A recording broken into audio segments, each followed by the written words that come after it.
But ಇವಾಗ new year celebration ಅನ್ನೋದು ಶ್ರೀಪಾದ್ ಕೂಡ ಒಪ್ಪೋದು ಇದನ್ನ ಇಟ್ಸ್ ಅ ಪ್ಯೂರ್ ಬಿಸ್ನೆಸ್ ಅಂತ ಹೇಳಿ. ಅಂದ್ರೆ ಆಲ್ಕೋಹಾಲ್ ಇಂದ ಹಿಡಿದು ಹೊಸ ಬಟ್ಟೆವರೆಗೂ, ಶೂಸು, ವಾಚು, ಗಿಫ್ಟ್ಸು, ಚಾಕ್ಲೇಟ್ಸ್ ವರೆಗೂ ಎಲ್ಲದೂ ಕೂಡ ಹೆಚ್ಚಿಗೆ ಸೇಲ್ ಮಾಡ್ಲಿಕ್ಕೆ ಒಂದು ದೊಡ್ಡ ವೇದಿಕೆ ನ್ಯೂ ಇಯರ್ ಆಗಿ ಹೋಗಿದೆ.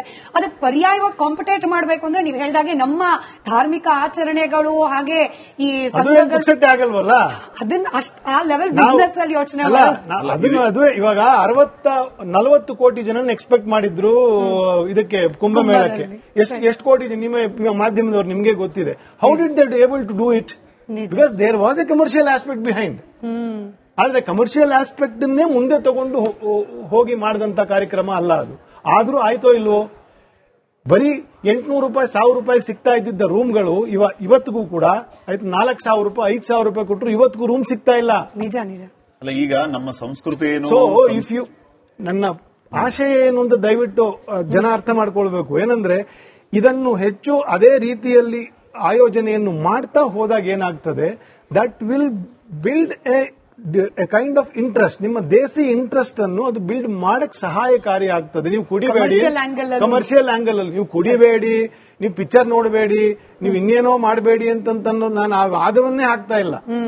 ಮನುಷ್ಯನ ಮೂಲಭೂತವಾಗಿರ್ತಕ್ಕಂಥ ಸ್ವಾತಂತ್ರ್ಯಗಳಿಗೆ ನಾನು ಏನೂ ಮಾತಾಡ್ತಾ ಇಲ್ಲ.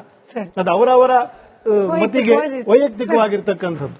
ಮುಖ್ಯವಾದ ವಿಚಾರ ಏನಂತಂದ್ರೆ ಗುರುಗಳೇ, ಈಗ ನಮ್ಮ ಸಂಸ್ಕಾರ ಏನು, ಸಂಸ್ಕೃತಿ ಏನು, ಆಚಾರ ವಿಚಾರಗಳು ಏನು ಅನ್ನೋದ್ರ ಬಗ್ಗೆ ಮಠಮಾನ್ಯಗಳು ಸಾರಿ ಸಾರಿ ಹೇಳುತ್ತೆ, ಸ್ವಾಮೀಜಿಗಳು ಸಾರಿ ಹೇಳ್ತಾರೆ, ನಿಮ್ಮಂತ ಆಧ್ಯಾತ್ಮಿಕ ಚಿಂತಕರು ಹೇಳ್ತಾರೆ. ಆದ್ರೆ ಬಹಳ ಮುಖ್ಯವಾದಂತ ವಿಚಾರ, ಅದನ್ನ ಅಳವಡಿಸ್ಕೊಳ್ಳೋರು ಯಾರು, ಅವ್ರಿಗಿರುವಂತ ಜವಾಬ್ದಾರಿ ಏನು? ಅದಕ್ಕೆ ನಾವು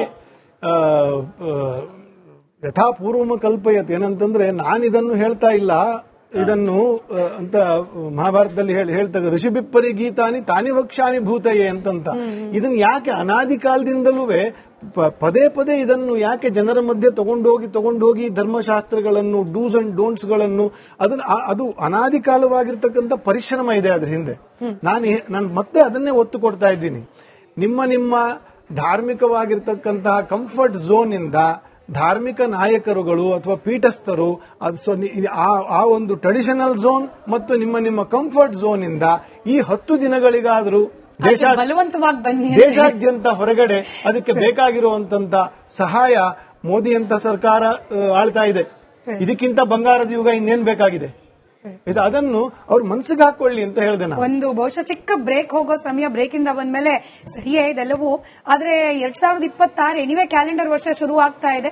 ಕಳೆದ ವರ್ಷದ ಬೇಸರ, ಕಳೆದ ವರ್ಷದ ನಷ್ಟಗಳು, ನೋವುಗಳು ಇದೆಲ್ಲ ಮರೆತು 2026 ಒಳ್ಳೇದಾಗತ್ತೆ ಅಂತ ಹೇಳ್ಸಿ ಅಂತ ಕೂಡ ಕೆಲ ವೀಕ್ಷಕರು ಅಪೇಕ್ಷೆ ಪಡ್ತಿರಬಹುದು. ಬಟ್ ಇವಾಗ ನ್ಯೂ ಇಯರ್ ಸೆಲೆಬ್ರೇಷನ್ ಅನ್ನೋದು ಶ್ರೀಪಾದ್ ಕೂಡ ಒಪ್ಪೋದು ಇದನ್ನ ಇಟ್ಸ್ ಅ ಪ್ಯೂರ್ ಬಿಸ್ನೆಸ್ ಅಂತ ಹೇಳಿ. ಅಂದ್ರೆ ಆಲ್ಕೋಹಾಲ್ ಇಂದ ಹಿಡಿದು ಹೊಸ ಬಟ್ಟೆವರೆಗೂ, ಶೂಸು, ವಾಚು, ಗಿಫ್ಟ್ಸು, ಚಾಕ್ಲೇಟ್ಸ್ ವರೆಗೂ ಎಲ್ಲದೂ ಕೂಡ ಹೆಚ್ಚಿಗೆ ಸೇಲ್ ಮಾಡ್ಲಿಕ್ಕೆ ಒಂದು ದೊಡ್ಡ ವೇದಿಕೆ ನ್ಯೂ ಇಯರ್ ಆಗಿ ಹೋಗಿದೆ. ಅದಕ್ಕೆ ಪರ್ಯಾಯವಾಗಿ ಕಾಂಪಿಟೇಟ್ ಮಾಡಬೇಕು ಅಂದ್ರೆ ನೀವು ಹೇಳಿದಾಗೆ ನಮ್ಮ ಧಾರ್ಮಿಕ ಆಚರಣೆಗಳು ಹಾಗೆ ಈ ಆಗಲ್ವಲ್ಲ, ಅದನ್ನ ಆ ಲೆವೆಲ್ ಬಿಸ್ನೆಸ್ ಅಲ್ಲಿ ಯೋಚನೆ ಅದು ಇವಾಗ 40 ಕೋಟಿ ಜನ ಎಕ್ಸ್ಪೆಕ್ಟ್ ಮಾಡಿದ್ರು ಇದಕ್ಕೆ ಕುಂಭಮೇಳಕ್ಕೆ. ಎಷ್ಟು ಕೋಟಿ ನಿಮ್ಮ ಮಾಧ್ಯಮದವ್ರು ನಿಮ್ಗೆ ಗೊತ್ತಿದೆ. How did they be able to do it? Because there was a commercial aspect behind. ಆದ್ರೆ ಕಮರ್ಷಿಯಲ್ ಆಸ್ಪೆಕ್ಟ್ ಅನ್ನೇ ಮುಂದೆ ತಗೊಂಡು ಹೋಗಿ ಮಾಡಿದಂತ ಕಾರ್ಯಕ್ರಮ ಅಲ್ಲ ಅದು.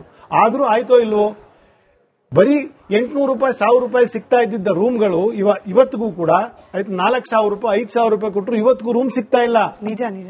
ಅಲ್ಲ, ಈಗ ನಮ್ಮ ಸಂಸ್ಕೃತಿ ಏನು, ಸೊ ಇಫ್ ಯು ನನ್ನ ಆಶಯ ಏನು ಅಂತ ದಯವಿಟ್ಟು ಜನ ಅರ್ಥ ಮಾಡ್ಕೊಳ್ಬೇಕು. ಏನಂದ್ರೆ ಇದನ್ನು ಹೆಚ್ಚು ಅದೇ ರೀತಿಯಲ್ಲಿ ಆಯೋಜನೆಯನ್ನು ಮಾಡ್ತಾ ಹೋದಾಗ ಏನಾಗ್ತದೆ, that will build A kind of interest. ನಿಮ್ಮ ದೇಸಿ ಇಂಟ್ರೆಸ್ಟ್ ಅನ್ನು ಅದು ಬಿಲ್ಡ್ ಮಾಡಕ್ ಸಹಾಯಕಾರಿ ಆಗ್ತದೆ. ನೀವು ಕುಡಿಬೇಡಿ, ಕಮರ್ಷಿಯಲ್ ಆಂಗಲ್ ಅಲ್ಲಿ ನೀವು ಕುಡಿಬೇಡಿ, ನೀವು ಪಿಕ್ಚರ್ ನೋಡಬೇಡಿ, ನೀವು ಇನ್ನೇನೋ ಮಾಡಬೇಡಿ ಅಂತಂದು ನಾನು ಆ ವಾದವನ್ನೇ ಹಾಕ್ತಾ ಇಲ್ಲ. ಮನುಷ್ಯನ ಮೂಲಭೂತವಾಗಿರ್ತಕ್ಕಂಥ ಸ್ವಾತಂತ್ರ್ಯಗಳಿಗೆ ನಾನು ಏನೂ ಮಾತಾಡ್ತಾ ಇಲ್ಲ. ಅದು ಅವರವರ ಮತಿಗೆ ವೈಯಕ್ತಿಕವಾಗಿರ್ತಕ್ಕಂಥದ್ದು. ಮುಖ್ಯವಾದ ವಿಚಾರ ಏನಂತಂದ್ರೆ ಗುರುಗಳೇ, ಈಗ ನಮ್ಮ ಸಂಸ್ಕಾರ ಏನು, ಸಂಸ್ಕೃತಿ ಏನು, ಆಚಾರ ವಿಚಾರಗಳು ಏನು ಅನ್ನೋದ್ರ ಬಗ್ಗೆ ಮಠಮಾನ್ಯಗಳು ಸಾರಿ ಹೇಳುತ್ತೆ, ಸ್ವಾಮೀಜಿಗಳು ಸಾರಿ ಹೇಳ್ತಾರೆ, ನಿಮ್ಮಂತ ಆಧ್ಯಾತ್ಮಿಕ ಚಿಂತಕರು ಹೇಳ್ತಾರೆ. ಆದ್ರೆ ಬಹಳ ಮುಖ್ಯವಾದಂತ ವಿಚಾರ, ಅದನ್ನ ಅಳವಡಿಸ್ಕೊಳ್ಳೋರು ಯಾರು, ಅವ್ರಿಗಿರುವಂತ ಜವಾಬ್ದಾರಿ ಏನು? ಅದಕ್ಕೆ ನಾವು ಯಥಾಪೂರ್ವಮ ಕಲ್ಪಯತ್ ಏನಂತಂದ್ರೆ, ನಾನಿದನ್ನು ಹೇಳ್ತಾ ಇಲ್ಲ, ಇದನ್ನು ಅಂತ ಮಹಾಭಾರತದಲ್ಲಿ ಹೇಳ್ತಾರೆ, ಋಷಿಬಿಪ್ಪರಿ ಗೀತಾನಿ ತಾನಿ ವಕ್ಷಾನಿ ಭೂತಯೇ ಅಂತಂತ.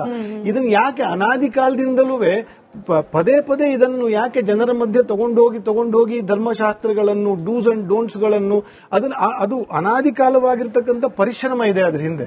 ನಾನು ಮತ್ತೆ ಅದನ್ನೇ ಒತ್ತು ಕೊಡ್ತಾ ಇದ್ದೀನಿ. ನಿಮ್ಮ ಧಾರ್ಮಿಕವಾಗಿರ್ತಕ್ಕಂತಹ ಕಂಫರ್ಟ್ ಝೋನ್ ಇಂದ ಧಾರ್ಮಿಕ ನಾಯಕರುಗಳು ಅಥವಾ ಪೀಠಸ್ಥರು ಆ ಒಂದು ಟ್ರೆಡಿಷನಲ್ ಝೋನ್ ಮತ್ತು ನಿಮ್ಮ ಕಂಫರ್ಟ್ ಝೋನ್ ಇಂದ ಈ 10 ದಿನಗಳಿಗಾದರೂ ಬಲವಂತವಾಗಿ ಬನ್ನಿ, ದೇಶಾದ್ಯಂತ ಹೊರಗಡೆ ಅದಕ್ಕೆ ಬೇಕಾಗಿರುವಂತ ಸಹಾಯ ಮೋದಿ ಅಂತ ಸರ್ಕಾರ ಆಳ್ತಾ ಇದೆ. ಇದಕ್ಕಿಂತ ಬಂಗಾರದ ಯುಗ ಇನ್ನೇನ್ ಬೇಕಾಗಿದೆ? ಅದನ್ನು ಅವ್ರ ಮನಸ್ಸಿಗೆ ಹಾಕೊಳ್ಳಿ ಅಂತ ಹೇಳಿದೆ ನಾನು. ಒಂದು ಬಹುಶಃ ಚಿಕ್ಕ ಬ್ರೇಕ್ ಹೋಗೋ ಸಮಯ, ಬ್ರೇಕ್ ಇಂದ ಬಂದ್ಮೇಲೆ ಸರಿಯೇ ಇದೆಲ್ಲವೂ. ಆದ್ರೆ 2026 ಎನಿವೆ ಕ್ಯಾಲೆಂಡರ್ ವರ್ಷ ಶುರು ಆಗ್ತಾ ಇದೆ. ಕಳೆದ ವರ್ಷದ ಬೇಸರ, ಕಳೆದ ವರ್ಷದ ನಷ್ಟಗಳು, ನೋವುಗಳು ಇದೆಲ್ಲ ಮರೆತು 2026 ಒಳ್ಳೇದಾಗುತ್ತೆ ಅಂತ ಹೇಳ್ಸಿ ಅಂತ ಕೂಡ ಕೆಲ ವೀಕ್ಷಕರು ಅಪೇಕ್ಷೆ ಪಡ್ತಿರಬಹುದು. ಬಟ್ ಇವಾಗ ನ್ಯೂ ಇಯರ್ ಸೆಲೆಬ್ರೇಷನ್ ಅನ್ನೋದು ಶ್ರೀಪಾದ್ ಕೂಡ ಒಪ್ಪೋದು ಇದನ್ನ. ಇಟ್ಸ್ ಅ ಪ್ಯೂರ್ ಬಿಸ್ನೆಸ್ ಅಂತ ಹೇಳಿ. ಅಂದ್ರೆ ಆಲ್ಕೋಹಾಲ್ ಇಂದ ಹಿಡಿದು ಹೊಸ ಬಟ್ಟೆವರೆಗೂ, ಶೂಸು, ವಾಚು, ಗಿಫ್ಟ್ಸು, ಚಾಕ್ಲೇಟ್ಸ್ ವರೆಗೂ ಎಲ್ಲದೂ ಕೂಡ ಹೆಚ್ಚಿಗೆ ಸೇಲ್ ಮಾಡ್ಲಿಕ್ಕೆ ಒಂದು ದೊಡ್ಡ ವೇದಿಕೆ ನ್ಯೂ ಇಯರ್ ಆಗಿ ಹೋಗಿದೆ. ಅದಕ್ಕೆ ಪರ್ಯಾಯವಾಗಿ ಕಾಂಪಿಟೇಟ್ ಮಾಡಬೇಕು ಅಂದ್ರೆ ನೀವು ಹೇಳಿದಾಗೆ ನಮ್ಮ ಧಾರ್ಮಿಕ ಆಚರಣೆಗಳು ಹಾಗೆ ಈ ಆಗಲ್ವಲ್ಲ, ಅದನ್ನ ಆ ಲೆವೆಲ್ ಬಿಸ್ನೆಸ್ ಅಲ್ಲಿ ಯೋಚನೆ ಅದು ಇವಾಗ 40 ಕೋಟಿ ಜನ ಎಕ್ಸ್ಪೆಕ್ಟ್ ಮಾಡಿದ್ರು ಇದಕ್ಕೆ ಕುಂಭಮೇಳಕ್ಕೆ.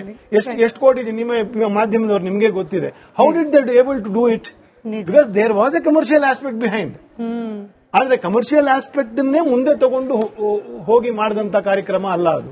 ಆದ್ರೂ ಆಯ್ತೋ ಇಲ್ವೋ, ಬರೀ 800 ರೂಪಾಯಿ 1000 ರೂಪಾಯಿ ಸಿಗ್ತಾ ಇದ್ದಿದ್ದ ರೂಮ್ಗಳು ಇವತ್ತಿಗೂ ಕೂಡ ಆಯ್ತು 4000 ರೂಪಾಯಿ 5000 ರೂಪಾಯಿ ಕೊಟ್ಟರು ಇವತ್ತಿಗೂ ರೂಮ್ ಸಿಗ್ತಾ ಇಲ್ಲ. ನಿಜ ನಿಜ.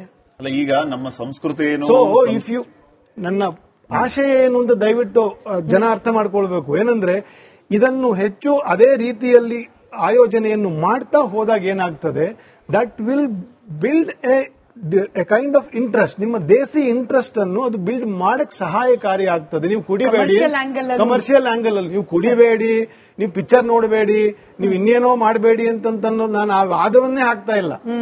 ಮನುಷ್ಯನ ಮೂಲಭೂತವಾಗಿರ್ತಕ್ಕಂಥ ಸ್ವಾತಂತ್ರ್ಯಗಳಿಗೆ ನಾನು ಏನೂ ಮಾತಾಡ್ತಾ ಇಲ್ಲ. ಅದು ಅವರವರ ಮತಿಗೆ ವೈಯಕ್ತಿಕವಾಗಿರ್ತಕ್ಕಂಥದ್ದು. ಮುಖ್ಯವಾದ ವಿಚಾರ ಏನಂತಂದ್ರೆ ಗುರುಗಳೇ, ಈಗ ನಮ್ಮ ಸಂಸ್ಕಾರ ಏನು, ಸಂಸ್ಕೃತಿ ಏನು, ಆಚಾರ ವಿಚಾರಗಳು ಏನು ಅನ್ನೋದ್ರ ಬಗ್ಗೆ ಮಠಮಾನ್ಯಗಳು ಸಾರಿ ಹೇಳುತ್ತೆ, ಸ್ವಾಮೀಜಿಗಳು ಸಾರಿ ಹೇಳ್ತಾರೆ, ನಿಮ್ಮಂತ ಆಧ್ಯಾತ್ಮಿಕ ಚಿಂತಕರು ಹೇಳ್ತಾರೆ. ಆದ್ರೆ ಬಹಳ ಮುಖ್ಯವಾದಂತ ವಿಚಾರ, ಅದನ್ನ ಅಳವಡಿಸ್ಕೊಳ್ಳೋರು ಯಾರು, ಅವ್ರಿಗಿರುವಂತ ಜವಾಬ್ದಾರಿ ಏನು? ಅದಕ್ಕೆ ನಾವು ಯಥಾಪೂರ್ವಮ ಕಲ್ಪಯತ್ ಏನಂತಂದ್ರೆ ನಾನಿದನ್ನು ಹೇಳ್ತಾ ಇಲ್ಲ, ಇದನ್ನು ಅಂತ ಮಹಾಭಾರತದಲ್ಲಿ ಹೇಳ್ತಾರೆ, ಋಷಿಬಿಪ್ಪರಿ ಗೀತಾನಿ ತಾನಿ ವಕ್ಷಾನಿ ಭೂತಯೇ ಅಂತಂತ.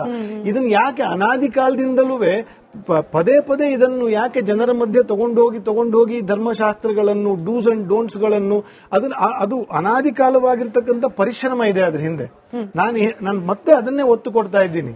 ನಿಮ್ಮ ಧಾರ್ಮಿಕವಾಗಿರ್ತಕ್ಕಂತಹ ಕಂಫರ್ಟ್ ಝೋನ್ ಇಂದ ಧಾರ್ಮಿಕ ನಾಯಕರುಗಳು ಅಥವಾ ಪೀಠಸ್ಥರು ಆ ಒಂದು ಟ್ರೆಡಿಷನಲ್ ಝೋನ್ ಮತ್ತು ನಿಮ್ಮ ಕಂಫರ್ಟ್ ಝೋನ್ ಇಂದ ಈ 10 ದಿನಗಳಿಗಾದರೂ ಬಲವಂತವಾಗಿ ಬನ್ನಿ, ದೇಶಾದ್ಯಂತ ಹೊರಗಡೆ ಅದಕ್ಕೆ ಬೇಕಾಗಿರುವಂತ ಸಹಾಯ ಮೋದಿ ಅಂತ ಸರ್ಕಾರ ಆಳ್ತಾ ಇದೆ.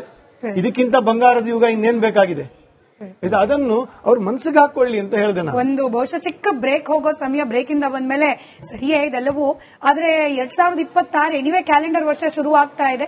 ಕಳೆದ ವರ್ಷದ ಬೇಸರ, ಕಳೆದ ವರ್ಷದ ನಷ್ಟಗಳು, ನೋವುಗಳು ಇದೆಲ್ಲ ಮರೆತು 2026 ಒಳ್ಳೇದಾಗುತ್ತೆ ಅಂತ ಹೇಳ್ಸಿ ಅಂತ ಕೂಡ ಕೆಲ ವೀಕ್ಷಕರು ಅಪೇಕ್ಷೆ ಪಡ್ತಿರಬಹುದು.